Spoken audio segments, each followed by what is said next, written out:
નમસ્કાર વિદ્યાર્થી મિત્રો, ધોરણ 12 ભૌતિક વિજ્ઞાન ચેપ્ટર 3 પ્રવાહ વિદ્યુત, જેમાં આજનો આપણો જે ટોપિક છે મિત્રો એ વિદ્યુત પ્રવાહ છે એ કેવી રીતે નિર્માણ થાય એની આપણે વાત કરી. અને આજે આપણે સુવાહકોમાં વિદ્યુત પ્રવાહ છે એ સમજવાનું છે. સુવાહકોમાં વિદ્યુત પ્રવાહ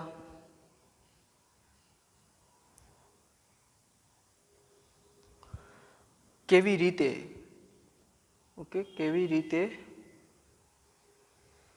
રચાય એની આપણે સમજૂતી મેળવવાની છે. તો સુવાહક પદાર્થોમાં વિદ્યુત પ્રવાહ કેવી રીતે વહન પામે છે એક છેડાથી બીજા છેડા સુધી, એની વાત કરીએ તો સામાન્ય રીતે આપણે એક મુદ્દો કે ભાઈ વિદ્યુત પ્રવાહ છે એની વ્યાખ્યા જોઈ, વિદ્યુત પ્રવાહનું સૂત્ર જોયું. હવે વિદ્યુત પ્રવાહ છે એ કેવી રીતે વહન થાય છે, રચાય છે એની આપણે વાત કરીએ. તો સુવાહકોને જ્યારે સામાન્ય રીતે આપણે સુવાહકોમાં વિદ્યુત પ્રવાહ ક્યારે રચાય, તો કે સુવાહકોમાં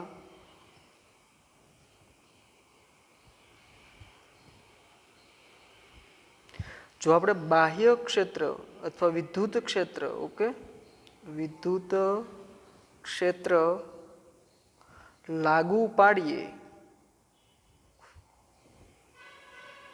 પાડવામાં આવે ત્યારે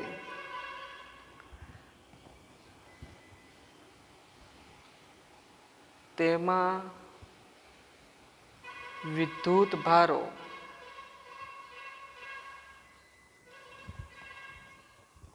વિદ્યુત બળ અનુભવે, જેના કારણે તેઓ ગતિ કરે અને વિદ્યુત પ્રવાહ રચે છે. વિદ્યુત પ્રવાહ કેવી રીતે રચાય છે મિત્રો? તો કે સુવાહકોને જ્યારે આપણે બાહ્ય વિદ્યુત ક્ષેત્રમાં જ્યારે લાવીએ એટલે શું થાય, તો કે વિદ્યુત ભારો ઉપર વિદ્યુત બળ લાગે અને બળ લાગવાથી એ વિદ્યુત ભારો ગતિ કરે. શું કરે છે? તો કે ગતિ કરે. અને ગતિ કરે એટલે સ્વાભાવિક છે કે આપણે અગાઉ જોયું કે જ્યારે વાહકમાં વિદ્યુત ભારો ગતિ કરે તો શું રચાય, તો કે વિદ્યુત પ્રવાહનું નિર્માણ થાય. તો અહીંયા મિત્રો વિદ્યુત ભારો ગતિ કરે છે બળ લાગવાથી, એટલે શું રચાય છે, તો કે વિદ્યુત પ્રવાહ છે એ નિર્માણ થાય છે. સામાન્ય રીતે આપણે જોઈએ તો આવા વિદ્યુત ભારો એ કેવું હોય, તો મુક્ત હોય એ વિદ્યુત ભારો ગતિ કરીને વિદ્યુત પ્રવાહનું નિર્માણ કરે છે. સામાન્ય આપણે કેવું હોય તો શું કહેવાય? મુક્ત વિદ્યુત ભારો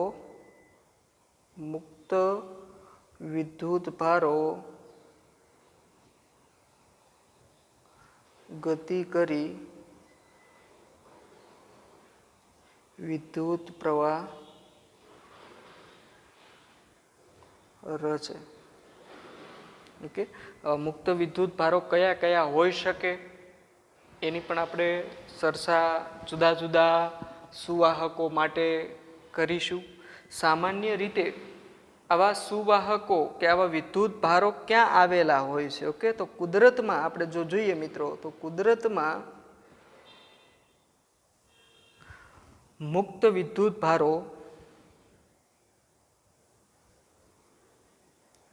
ભારો આઇનોસ્ફિયર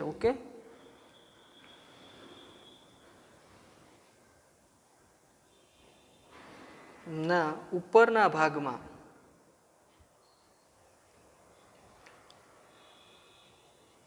સ્તરમાં આવેલ હોય.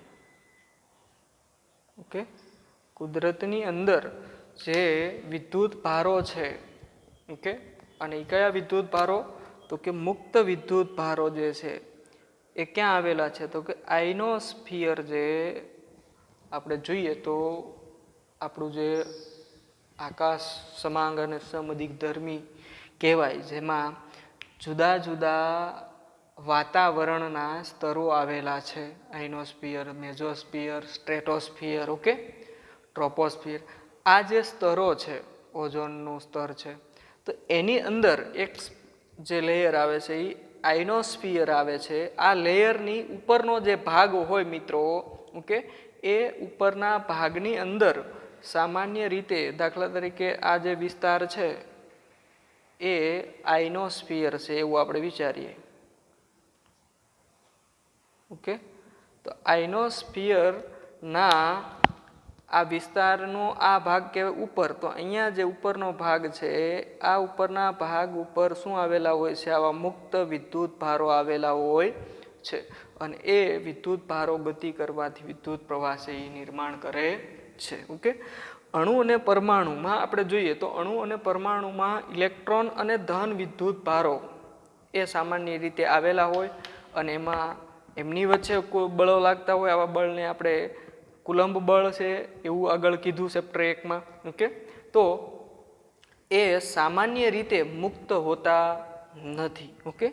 તો આવા સ્થૂળ પદાર્થો પણ એવા ઘણા બધા છે કે જેમાં આવા મુક્ત વિદ્યુત ભારો હોતા નથી. આપણે જો જોઈએ તો સામાન્ય રીતે 1 ગ્રામ પાણી હોય ને મિત્રો, આ MCQ સ્વરૂપે પૂછાઈ શકે કે કુદરતમાં મુક્ત વિદ્યુત ભારો કયા વિસ્તારમાં આવેલા છે? તો આઇનોસ્ફિયરની અંદરના ઉપરના ભાગમાં આવેલા છે એવું કહી શકાય, ઓકે. એટલે ખાસ આ MCQ માટે આપણે તૈયાર કરી શકીએ. બીજું, 1 ગ્રામ પાણી હોય, કેટલું હોય? 1 ગ્રામ પાણીમાં આશરે એટલે લગભગ 1022 ઘાત, ઓકે, 1022 ઘાત જેટલા અણુઓ આવેલા હોય છે. કેટલા આવેલા હોય છે? 1022 ઘાત જેટલા. કેટલામાં? 1 ગ્રામ પાણીના ભાગમાં આશરે કેટલા? 1022 જેટલા અણુઓ હોય. અને આવા અણુઓ છે એકબીજા સાથે ખૂબ નજીક ગોઠવાયેલા હોય છે, એટલે એને ગાઢ સંબંધ ધરાવતા હોય એવું પણ કહી શકાય. એટલે કે પાણીના આવા અણુઓ જે 1022 ઘાત જેટલા હોય 1 ગ્રામમાં, તેઓ ખૂબ નજીક એકબીજા સાથે ગાઢ સંબંધ ધરાવી અને જોડાયેલા હોય, અને એટલે એમાં ઇલેક્ટ્રોન અને ન્યુક્લિયસ એ બંધિત કે બંધાયેલા હોતા નથી.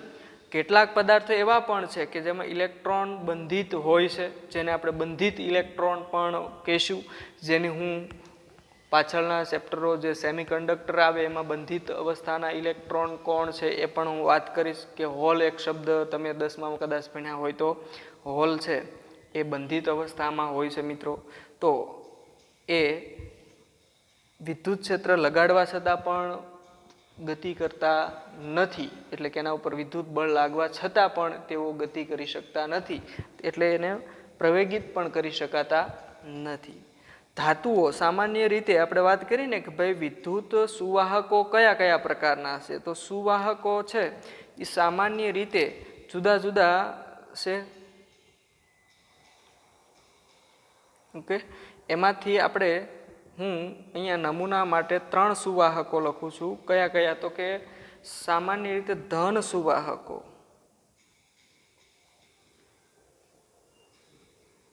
ઘન સુવાહકો, ઓકે. ઘન સુવાહકો જે ધાતુઓ છે, ઓકે, એ સામાન્ય રીતે ઘન છે. ત્યારબાદ આપણે જોઈએ તો પ્રવાહી સુવાહકો, અથવા એને દ્રાવણો કહેવાય, ઓકે, અને વાયુ. આવા વિદ્યુતના સુવાહકો ઘન, પ્રવાહી અને વાયુ હોય. તો ઘન પ્રવાહ જે છે તો એની અંદર સામાન્ય રીતે વિદ્યુત ભારો કે વિદ્યુત પ્રવાહનું નિર્માણ કોણ કરતા હોય છે? તો કે એમાં મુક્ત ઇલેક્ટ્રોન હોય છે. ઓકે, એટલે આમાં આપણે જોઈએ તો મુક્ત ઇલેક્ટ્રોન એ વિદ્યુતનું વહન કરતા હોય છે અથવા તો વિદ્યુત પ્રવાહનું નિર્માણ કરતા હોય છે.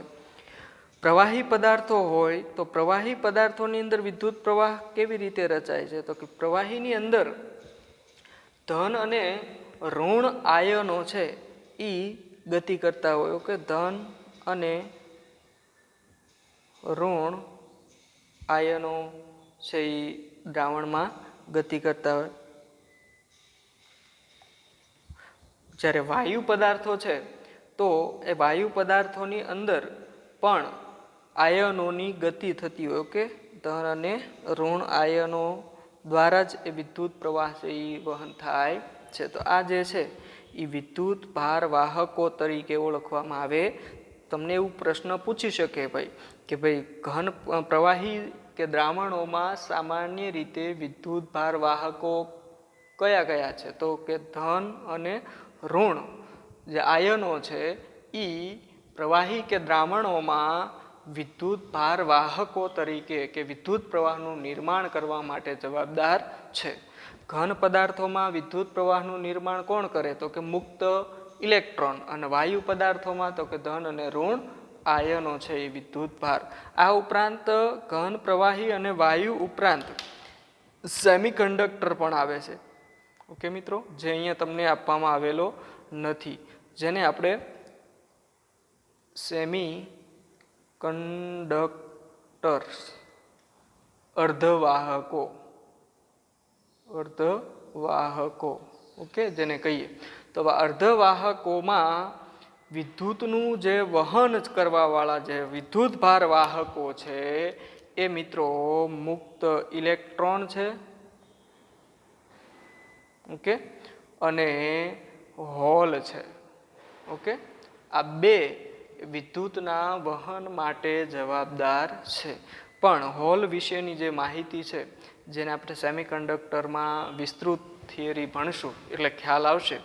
પણ અહીંયા જસ્ટ તમને એક વધારે સેમિકન્ડક્ટર અર્ધવાહકો છે એમાં વિદ્યુત ભાર વાહકો તરીકે કોણ છે એની વાત કરી. ઓકે મિત્રો, ચાલો હવે આપણે આમાંથી ઘન સુવાહકો છે તો એમાં આપણે કેવી રીતે વિદ્યુત પ્રવાહ છે એ રચી શકીએ. ઓકે, એમાં વિદ્યુત પ્રવાહનું નિર્માણ કેવી રીતે થાય છે એની વાત કરીએ. ઘન સુવાહકોમાં વિદ્યુત પ્રવાહનું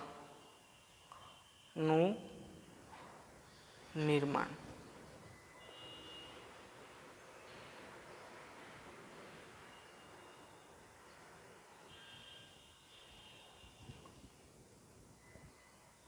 ઓકે, સામાન્ય રીતે આપણે જોઈએ તો આવા ઘન સુવાહકો હશે એને જો તમે બાહ્ય વિદ્યુત ક્ષેત્રની હાજરીમાં અને બાહ્ય વિદ્યુત ક્ષેત્રની ગેરહાજરીની આપણે વાત કરશું. ઓકે, અહીંયા પણ બે પરિસ્થિતિ કે નિર્માણ થાય અથવા ન પણ થાય.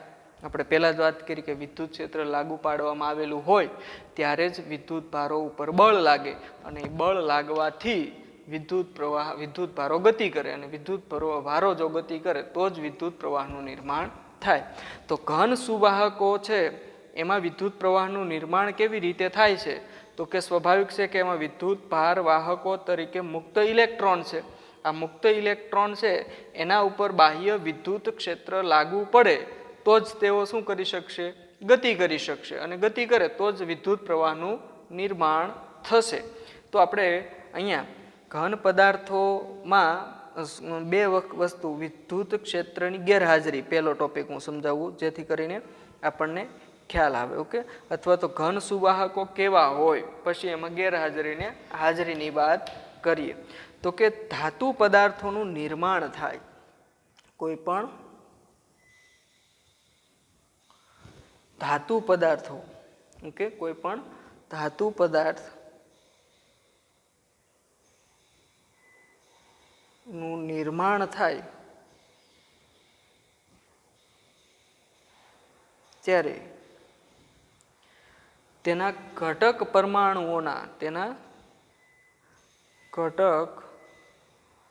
પરમાણુના વેલેન્સ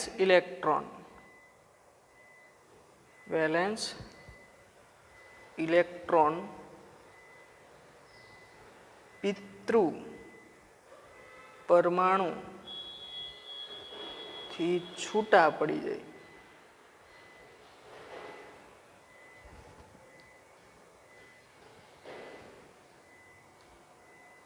તેથી તેને મુક્ત ઇલેક્ટ્રોન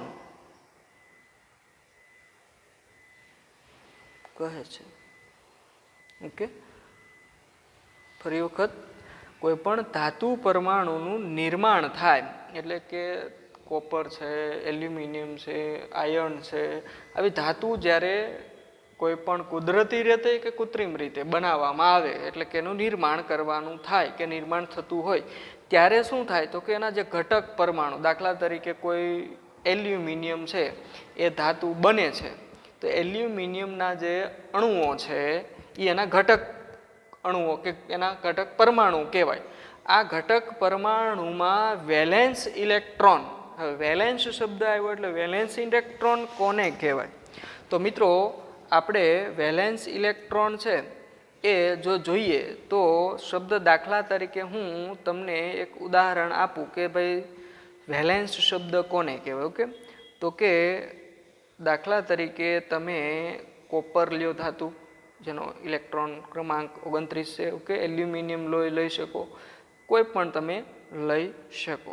દાખલા તરીકે હું અહીંયા તમને સાદો કાર્બન કે કોઈ પણ આપણે પરમાણુ લઈએ એમાં વેલેન્સ શબ્દ આવશે. ઓકે, એટલે વેલેન્સ હું દાખલા તરીકે સોડિયમ લઉં. સોડિયમનો પરમાણુ ક્રમાંક તમે બધા જાણતા હશો 11 છે. એની ઇલેક્ટ્રોન રચના આવી થાય કે 1s2 2s2 2p, total 11 electron થવા જોઈએ. કેટલા થયા? 2 ને 2 4. ઓકે, અહીંયા આવશે 6 અને 3s આવશે 1. તો મિત્રો અહીંયા જુઓ કે 2s કક્ષક, 1s કક્ષક, 2s કક્ષક, 2p કક્ષક અને 3s કક્ષક. આમાં 3s કક્ષકમાં કેટલા ઇલેક્ટ્રોન હોવા જોઈએ? તો કે 2 હોવા જોઈએ, પણ કેટલા છે? 1. તો આ 1 ઇલેક્ટ્રોન છે એ વેલેન્સ ઇલેક્ટ્રોન કહેવાય. કેવો કહેવાય આને? વેલેન્સ ઇલેક્ટ્રોન, જે બંધ બનાવવામાં ભાગ લે નહીં. એટલે પિતૃ પરમાણુથી એ ઇલેક્ટ્રોન કેવો બની જશે? મુક્ત થઈ જશે. એટલે આવા જે ઇલેક્ટ્રોન છે એ છૂટા પડી જાય અને તેથી આપણે આવા ઇલેક્ટ્રોનને કેવા નામ આપીશું મિત્રો? મુક્ત ઇલેક્ટ્રોન. જે કેમ કહેવાય? ઘરેથી રિસાઈન ભાગી જાય અને પછી જૂનાગઢની ગુફામાં જઈને બેહે, બાવા બનવા જાય, એ બધા આવડા મુક્ત ઇલેક્ટ્રોન. ઓકે, અને એ આપણને ઉપયોગી છે મિત્રો. એવું નહીં સમજતા કે આ ભાગી ગયા ઘરેથી રિસાઈન એટલે એ ત્યાં જઈને પછી સંત બને અને સુધારક બને. તો આ મુક્ત ઇલેક્ટ્રોન પણ આપણને એ ઉપયોગી છે. શા માટે? તો કે એ જ વિદ્યુતનું વહન કરવા માટે જવાબદાર છે. એટલે જ આપણે બધા ઘરે નિરાતે પંખાના પવન નીચે બેસી શકીએ, ઠંડુ કુલર કે ફ્રીજમાંથી આપણે ઠંડુ પાણી પી શકીએ, અથવા તો આપણી આસપાસ જે કંઈ ઉપકરણો ચાલતા હોય ઇલેક્ટ્રિક એનો આપણે લાભ છે કે ઉપયોગ છે એ કરી શકતા હોઈએ. તો એ આ મુક્ત ઇલેક્ટ્રોનના કારણે મિત્રો જવાબદાર છે. ચલો, હવે સામાન્ય રીતે આવા ઇલેક્ટ્રોન કેવી રીતે ગોઠવાયેલા હોય છે ઘન પદાર્થોની અંદર? ઓકે, તો ઘન પદાર્થોની હું એક રચના દોરું મિત્રો. તો સામાન્ય રીતે આવા ઘન પદાર્થોની અંદર આવા મુક્ત ઇલેક્ટ્રોન એ ગોઠવાયેલા કેવી રીતે હોય? તો હું નમૂના માટે એક અહીંયા ધાતુ છે, દાખલા તરીકે તમે કોઈ પણ ધાતુ લઈ શકો અથવા તો દોરી આકૃતિ ન દોરો તો પણ ચાલે, જસ્ટ સમજવા માટે. કે માની લો કે આ એક એલ્યુમિનિયમનો તારનો ટુકડો લઉં. ઓકે, જસ્ટ સમજવા માટે એલ્યુમિનિયમના તાર કે નો તાર, એલ્યુમિનિયમનો એક તારનો આપણે ટુકડો કાઢ્યો. ઓકે, હવે આ એલ્યુમિનિયમ છે એ કેવા અવસ્થામાં છે? તો કે ઘન અવસ્થામાં છે. ઘન સુવાહક કહેવાય. આ ઘન સુવાહકની અંદર શું હોય છે મિત્રો? તો કે એમાં જે ધન વીજભારો હશે, ઓકે, ધન વીજભારો જે છે એ પોતાના ચોક્કસ સ્થાનો ઉપર, અથવા એને લેટાઈસ બિંદુ કહેવાય. શું કહેવાય? લેટાઈસ બિંદુ પર નિશ્ચિત સ્થાન ઉપર ગોઠવાયેલા હશે.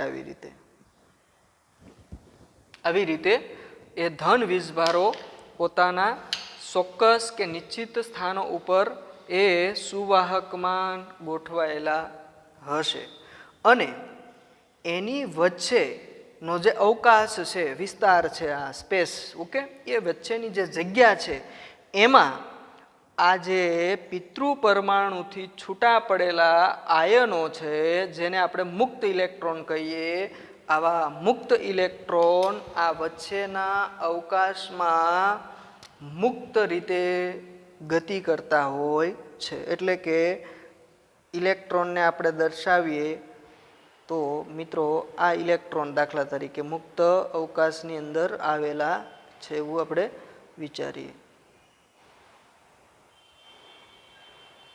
ઓકે, આ ઇલેક્ટ્રોન છે જે મુક્ત અવકાશ જે છે, વચ્ચેની જગ્યા, ધન વીજભારો વચ્ચેનો જે અવકાશ, એની વચ્ચેના અવકાશમાં કેવી રીતે ગતિ કરતા હોય? તો કે બધા વિદ્યુત ભારો અસ્તવ્યસ્ત ગતિ કરતા હોય.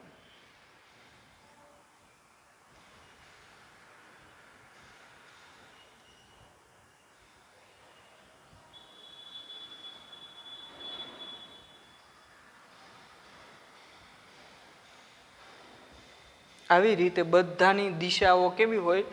અવ્યવસ્થિત હોય. ઓકે, જ્યારે એમાં જે ધન વીજભારો છે એ કોઈ ભૌમિતિક ભાત રસાય એવી રીતે ગોઠવાયેલા હોય. એટલે શબ્દ આપણે એવી રીતે લખાય કે ઘન પદાર્થોમાં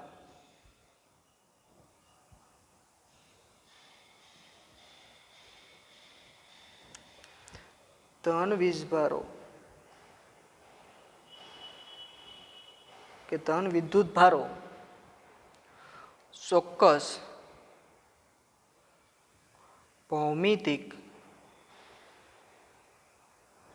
ભાત રસાય તેમ તેમના લેટાઈસ બિંદુઓ પર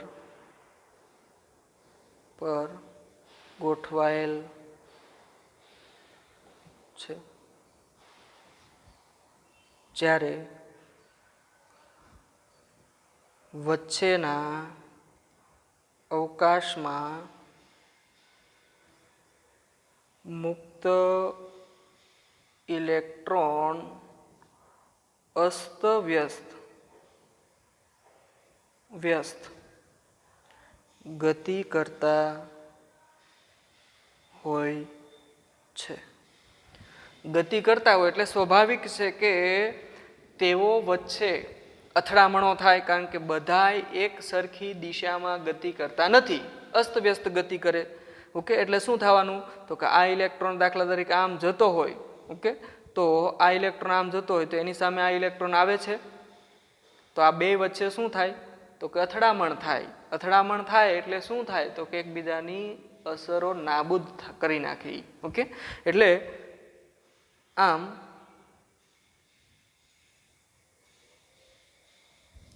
અસ્તવ્યસ્ત ગતિના કારણે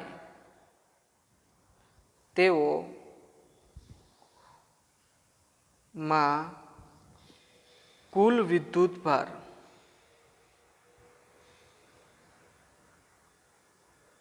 શૂન્ય બને. એટલે આવા એલ્યુમિનિયમનો તાર છે એમાં વિદ્યુત પ્રવાહ ઉત્પન્ન થાય નહીં. વિદ્યુત પ્રવાહ છે એ એક છેડાથી બીજા છેડા સુધી પહોંચે નહીં, કારણ કે આપણે અત્યારે એને કોઈ બાહ્ય વિદ્યુત ક્ષેત્રમાં લઈ ગયા નથી. આમ આપણે એને બાહ્ય વિદ્યુત ક્ષેત્રની આમ આ સુવાહક વિદ્યુત ક્ષેત્રની ગેરહાજરીમાં છે. ઓકે, એટલે આ વિદ્યુત ક્ષેત્રની કેવો છે? ગેરહાજરીમાં આ પદાર્થ કહેવાય. એટલે એની અંદર કોઈ વિદ્યુત ભારો ગતિ કરી શકશે. હા, વિદ્યુત ભારો ગતિ કરે છે, પણ મિત્રો અહીંયા એકબીજા એવા ગતિ કરે છે, આ તો એના લેટાઈસ બિંદુઓ ઉપર ચોક્કસ નિશ્ચિત ભાત રહેશે અને ગોઠવાઈ ગયા છે ધન વિદ્યુત ભારો. વચ્ચેનો જે અવકાશ છે એમાં આ જે રખડપાટી કરતા જે ભાઈઓ છે, ઓકે, એને આપણે શું નામ આપ્યું? મુક્ત ઇલેક્ટ્રોન કીધું. આ ઇલેક્ટ્રોન એ ગામડે ગામડે જઈ અને રખડતા હોય, એટલે એકબીજાની અસરો નાબૂદ કરી નાખતા હોય, એટલે આવા ઇલેક્ટ્રોનને આપણે મુક્ત ઇલેક્ટ્રોન શબ્દ વાપર્યો છે. ઓકે, પણ આની અત્યારે ગેરહાજરી છે. આપણે તો વ્યવહારમાં ત્યાં ઘરેથી ભાગી ગયા, એમાંથી હું બધાય બાવા બની ગયા? નહીં. અમુક કોકના બૂચ જ મારે છે.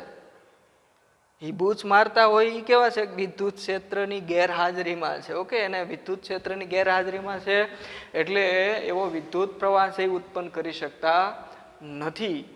પણ વિદ્યુત પ્રવાહ નિર્માણ ક્યારે કરે? તો મિત્રો એ વિદ્યુત ભારોને આપણે ક્યાં લઈ જવો પડે? કે સુવાહકને ક્યાં લઈ જવો પડે? બાહ્ય વિદ્યુત ક્ષેત્રમાં લઈ જવો પડે.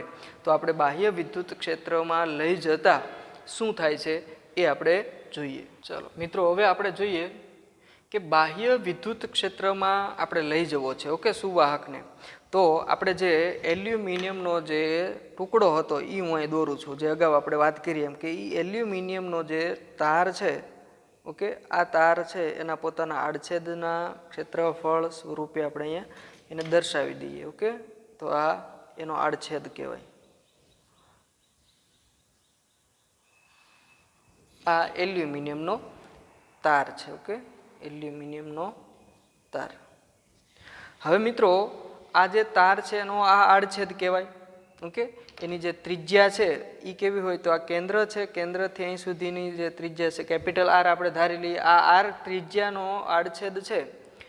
એમાં આ જે બે ભાગ છે ને ત્યાં હું ગોળાકાર પ્લેટો મૂકી દઉં. કેવીને મૂકી દઉં? વર્તુળાકાર પ્લેટ બે હું લઈ લઉં. ઓકે, એની સાથે જડી દઉં.